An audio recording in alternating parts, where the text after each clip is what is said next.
As an emergency room physician, I worked in level 1 trauma centers for years. I know what happens back there. One ambulance after another, with injured patients and lives that are changed forever. I understand.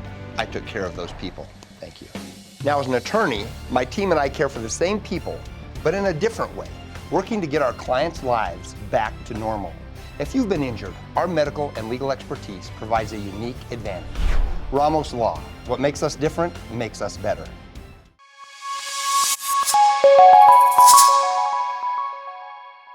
Hey there, crew. We're talking Tuesday, Wednesday, Thursday. A little bit breezy in a couple spots out there today. Not windy by any stretch, but ahead of a cold front, we will notice some breezes.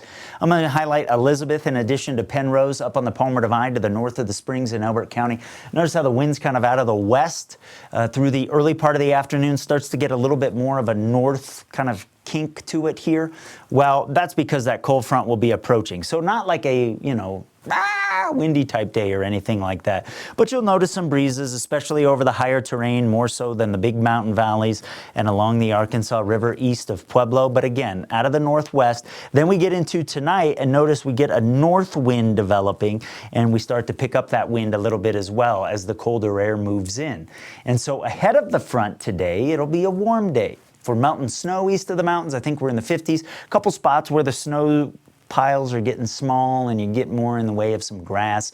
You'll probably be around 60 or so today, maybe into the 60s. Mountain areas not too impacted by the approach of the cold front and don't really change much, not just today from what we had on Monday, but even behind the front for Wednesday. Whereas across the eastern plains, we'll pull back about 10 to 15 degrees. So that's something to be aware of. And I think you'll notice that again, maybe a little bit of north wind still in the morning. Then Thursday, we get that out of here. We're back into the 50s and 60s. I think Thursday is a good snowmelt day if you still have some on the ground. We will have high clouds today coming in from the north.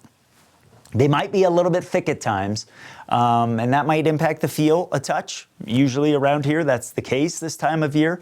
I am working on the Meister meter, by the way. I don't have it ready to go yet. It takes a little bit of time to build. That's kind of my feel, my easy to understand 0 to 10 scale of if it's nice or not. I hope to have that next week. Behind the front early tomorrow morning, there might be a brief snow shower or a flurry up across the Palmer Divide. I'm not real excited about it, but I'm going to cover my backside, if you will, and let you know about that. So that's our forecast here for the next few days. Another cold front on the way as we head toward the weekend. I'll have more information about that on Peaks to Plains Weather.